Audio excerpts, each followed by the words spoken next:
నా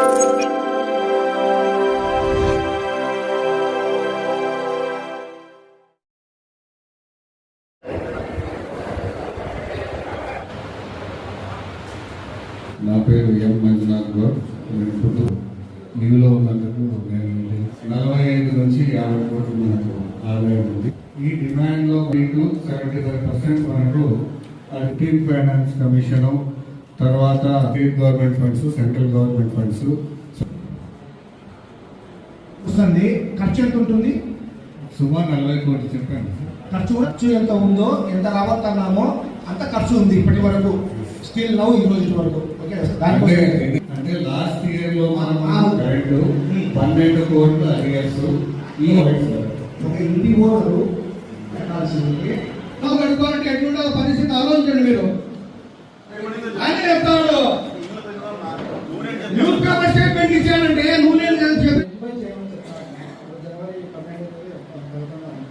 మీరు ఎస్ఎస్ఆర్ ప్రకారం దీంతో రాసినారు, చూపించినారు. మా మున్సిపాలిటీలో డబ్బు లేదు కాబట్టి మీరు ఊరికే చేసుకోండి, మీరు ఊరికే చేసుకోండి అని రాసినారు. ఎందుకు చేస్తారు సార్? ఇప్పుడు గవర్నమెంట్ దగ్గర డబ్బు లేకపోతే మీరేమన్నా డిఏలు బిఏలు తగ్గించుకుంటారా? మీరేమన్నా తగ్గించుకుంటున్నారా? ఎట్లా మాట్లాడతారు మీరు ఎట్లా మాట్లాడతారు సార్? మీరు ఎట్లా రాసినారు? అసలు ఎంత తప్పుగా రాసినారంటే అది తప్పుగా. మీరు డిఏల కోసము, పర్మనెంట్ ఎంప్లాయీస్ డిఏల కోసము, హోదాల కోసము విపరీతంగా పోరాడుతున్నారు. వీళ్ళు వాళ్ళ 12,000 జీతంతో 300 రూపాయలు పడైతే పరిశీలించడం కాదు సార్. 18,500 వాళ్ళకి చేయాల్సిందే. మేము ఆమోదం తెలుపుతున్నాము. 18,500 ఎస్ఎస్ఆర్ రేట్ ప్రకారము 645 రూపాయలు ఉంది. 645 రూపాయలు పడైతే ఇచ్చి తీరాల్సిందే. సమాన పని సమాన వేతనం వాళ్ళకి ఇవ్వాలా. ఇవ్వకుండా మీరు ఏదైనా సరే వాళ్లకు 645 రూపాయలు ఎస్ఎస్ఆర్ రేట్ ఉంది. ఆ రేట్ ప్రకారం చెల్లించాల్సిన బాధ్యత మన పైన ఉంది. 1200 ఎట్లా చేస్తాం? 615 ఉంది. ఎంత ఉంటే 615 ఉంటే 615, 645 ఉంటే 645 ఎస్ఎస్ఆర్ రేట్ ప్రకారం మనం వాళ్ళకి చెల్లించాలా? మన పొజిషన్ బట్టి, మన దగ్గర ఉన్న దాన్ని బట్టి, ఆ శాలరీని బట్టి ఎంతమంది పెట్టుకోవాలని కూడా డిసైడ్ చేయాల్సి ఉంటుంది.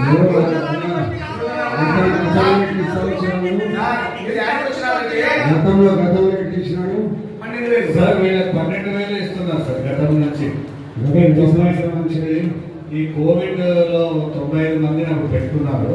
వాళ్ళ తర్వాత వాళ్ళని తీసుకొని మనకి వర్కర్స్ తక్కువ ఉన్నారని వాళ్ళని కంటిన్యూ చేస్తున్నారు. అప్పటి నుంచి 12,000 ఇస్తున్నారు సార్.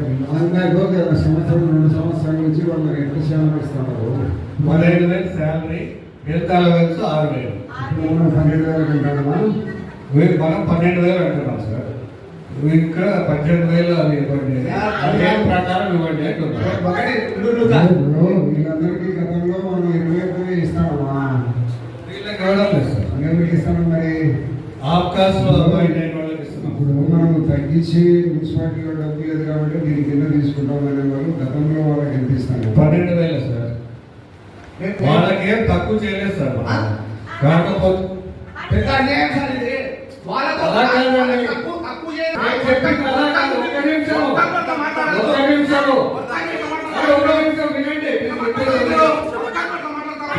గతంలో ఎంత ఇస్తున్నామో అంతే ఇస్తున్నాం. అంతకంటే తగ్గించలేదు, అంతకంటే తగ్గించలేదు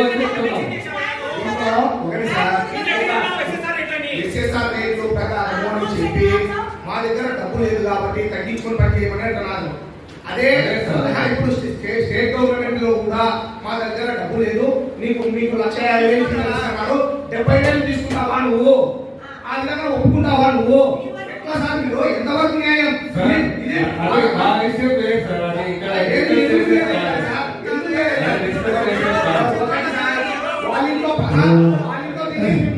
మన ఖర్చును బట్టి ఎంతమంది కావాలో అంతమందిని పెట్టుకుంటాం సార్. అదే అదే అదే సార్. అందుకే అడ్జస్ట్మెంట్ చేస్తాం.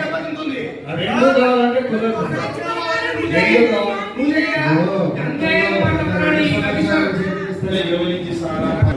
దాని ప్రకారం గతంలో కూడా ఎజెండాకి వచ్చింది ఎస్ఎస్ఆర్ రేట్ ప్రకారం. ఇప్పుడు మీరు ఎస్ఎస్ఆర్ రేట్లను పెంచి 12,000 ఇస్తామనేది చెప్తారు. అది మా అందరి తరఫున ఇది కరెక్ట్ కాదు అన్నాం. మీరేమంటారు? మీరు తీర్మానం చేయండి సార్. ఆ మాట సెట్ అయిపోతుంది. మేము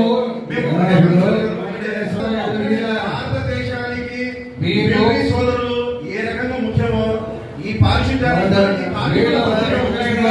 గుర్తుపెట్టుకోండి. ఇప్పుడు మాట్లాడే వాళ్ళందరూ గతంలో ఉంది ఎందుకు ఇలా మరి ఇవ్వాలని పట్టుకుంటున్నారు. ఆ రోజు వాళ్ళు అడగలేదు, ఆ రోజు రేట్లు పెరగలేదు. వాళ్ళు అడిగినారు, చాలా సార్లు అడిగినారు, గతంలో బాగా అడిగినారు. మీరేదో అందరూ వాళ్ళకి ఇవ్వకుండా ఆటేసుకుంటూ వచ్చినారు. ఇప్పుడు ఏదో లాస్ట్కి వచ్చినారు కాబట్టి వాళ్ళకి ఏదో చేయాలని చెప్పాడు. గతంలో ఎందుకు చేయాలి? ఎందుకు చేయాలి? గతంలో ఎందుకు చేయాలి? ఒక 4 సంవత్సరాల నుంచి ఎందుకు చేయాలి? మీరు ఇస్తావా లేదా తర్వాత విషయం కానీ గతంలో ఎందుకు చేయాలి? మీరు చైర్మన్ ద్వారా 2020-21లో ఆప్కాస్కు సంబంధించి 12,000 ఉన్నాయి. ఆ తర్వాత 15,000 చేశారు. ఆ రోజు ఆ 12,000 రూపాయల ప్రకారం వాళ్ళకంటే 1,000-2,000 తక్కువ చేసి ఈరోజు 12,000 పెట్టినాం ఆ రోజుల్లో. ఈ రోజు ఆప్కాస్కి వచ్చేసి 23,000 పైన డబ్బులు వస్తూ ఉంది. ఇప్పుడు డబ్బులు వస్తూ ఉంది కాబట్టి ఇప్పుడు వీళ్ళకి కూడా పెంచాల్సిన బాధ్యత ఉంది కాబట్టి మన పైన పెంచుతా ఉన్నాం. ఆ రోజు ఆప్కాస్ తక్కువ జీతం ఉన్నాయి. వాళ్ళ పేరు చేసుకుని ప్రభుత్వానికి కాదు సార్, ఇది ప్రభుత్వానికి సంబంధించిన విషయం కాదు. అత్యవసరంగా మనం వాడే రోజు ప్రతి కార్మికుడిని మనకు అవసరం కాబట్టి మన లెవెల్లో మనం తీసుకొని ఇది చేస్తా ఉన్నాం, జీతాలు చేస్తున్నాం తప్ప ప్రభుత్వానికి పంపిస్తే వాళ్ళు ఏం చేస్తారు? ప్రభుత్వం స్టాండ్ మీరు 200 మందినో 150 మందినో కొత్తగా అవకాశం చేసి వాళ్ళు సభ్యులు కావాలని తేండి. మేము వద్దన్నామా? ఒకటి మేము తీర్మానిస్తున్నాము, మెజార్టీ సభ్యులము మేము దీన్ని తీర్మానిస్తున్నాము 18,500 ఇచ్చేదానికి.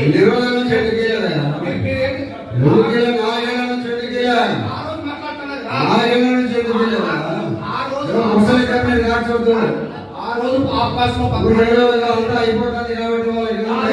14,000 12,000 ఇచ్చినాము. ఆ రోజు అవకాశం రేట్ అది. ఈ రోజు వాళ్ళకు రేట్ మున్సిపల్ అడ్మినిస్ట్రేషన్ పర్మిషన్ ఇస్తాం, ఇస్తాం. మీరు ఏం రాష్ట్రం దాన్ని మేము ఆమోదం తెలుపుతా ఉన్నాం. ఈ 7వ సబ్జెక్ట్ ఆమోదం చెప్పుకుంటాం. వర్కర్లకు ఏం ఆలోచన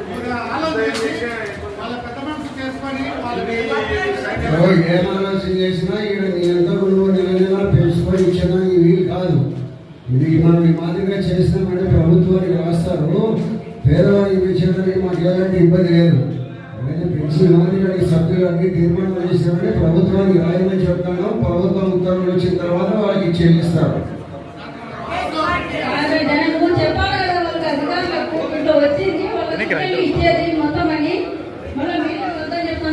మీరు గతంలో అంతా ఎందుకు చెప్పలేదమ్మా? ఎందుకు చెప్పలేదు గతంలో అంతా? ఈ రోజు ఏదో మసలు కొన్ని కారుస్తాడు అంతా దిగిపోతాడు అని మాకు తెలిసిన మాకు తెలిసిన ప్రభుత్వ నిబంధనల ప్రకారం జరిగేది జరుగుతుంది. ఆయప్ప సొమ్ము కాదు, ఎవరెప్ప సొమ్ము కాదు, ఏమని చెప్పేదానికి నిబంధనల ప్రకారం నువ్వు చెప్తావు. 2 ఏళ్ళ నుంచి ఎందుకు చెప్పలే? 5 ఏళ్ళ నుంచి ఎందుకు చెప్పలేము? 5 ఏళ్ళ నుంచి ఎందుకు చెప్పలేదమ్మా?